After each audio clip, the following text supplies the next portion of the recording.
ಆತ್ಮೀಯರೇ ನಮಸ್ಕಾರ. ನಾನು ಈ ದಿನ ತುಮಕೂರು ಜಿಲ್ಲೆ ಪಾವಗಡ ತಾಲೂಕಿನ ಒಂದು ಹಳ್ಳಿಯಲ್ಲಿದ್ದೀನಿ. ತುಮಕೂರು ಜಿಲ್ಲೆ ವಿಶೇಷವಾಗಿ ಹಲವು ವಿಷಯಗಳಿಗೆ ಪ್ರಸಿದ್ಧಿ ನೀವು ನೋಡ್ಬೋದು. ಅದರಲ್ಲಿ ಇವತ್ತೊಂದು ವಿಶೇಷತೆಯನ್ನು ನಾನು ನಿಮಗೆ ಪರಿಚಯಿಸ್ತೀನಿ.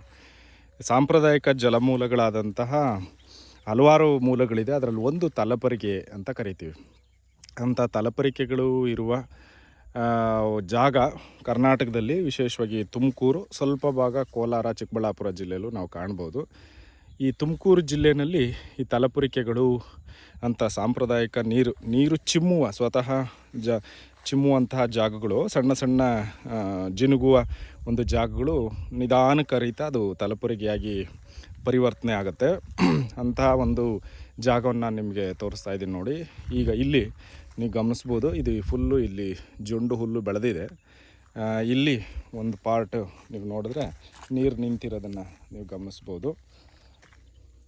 ಸುಮಾರು 1-2 ಅಡಿ ಭೂಮಿಯಿಂದ ಕೆಳಗಡೆ ನೀವು ನೀರು ನೋಡ್ಬೋದು. ಇದು ಈಗೇ ಬೇಸಿಗೆ ಎಂಥದ್ದು ಸಂದರ್ಭದಲ್ಲಿ ನೋಡಿ, ಈಗ ನಾನು ಮಾರ್ಚ್ ತಿಂಗಳು ಇದಿರೋವಂಥದ್ದು.